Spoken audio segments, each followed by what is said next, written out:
Before the Frost Until the Freeze, to me, I will always see it as a one piece, you know. I think for me, it definitely had, I had the idea about, I had the idea before in different sort of settings, how do we do, let's do a record of all new stuff, and then let's kind of thematically explore a certain style or something. Where could we do this? Well, how do we do it? So when I kind of got the idea together at the time, and I'm kind of thinking to ourselves, if we went in and made another rock album, it would have been good. Conventional record. It could be great, but I wanted to do something bigger. I wanted to push the band.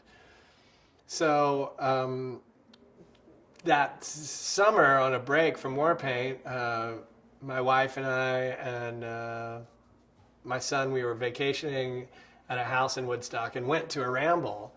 And of course, massive fan of Levon, massive fan of the bands he's been in. And it's typical of me. It took me about 4 hours of being there and hanging out and jamming and the gig and the scene and the vibe to go, oh shit, this is it. This is where we could do that project. So it just turned out to be, it just laid itself out in front of us. And definitely my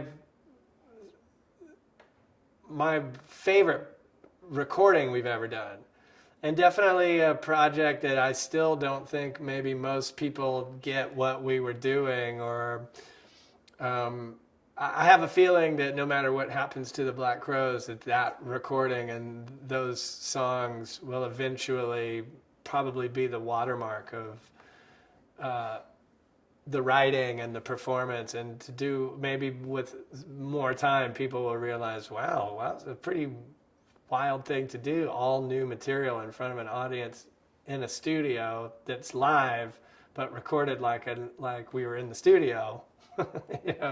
There's a lot of stuff going on there. And again, one of those things that just makes me energized and positive, and to feel about how progressive and creative we can be, and to do something that we're not sitting around, wondering, well, if we had cooler haircuts and we sounded like the Kings of Leon or something, you know what I mean? Like, it's something that is nurturing the seed of what we really are and giving it its, ultimate, its place, to let it be, as opposed to chasing our tail and trying to be something we're not, which we would have been horrible at doing our entire career, just because that's not the kind of people we are.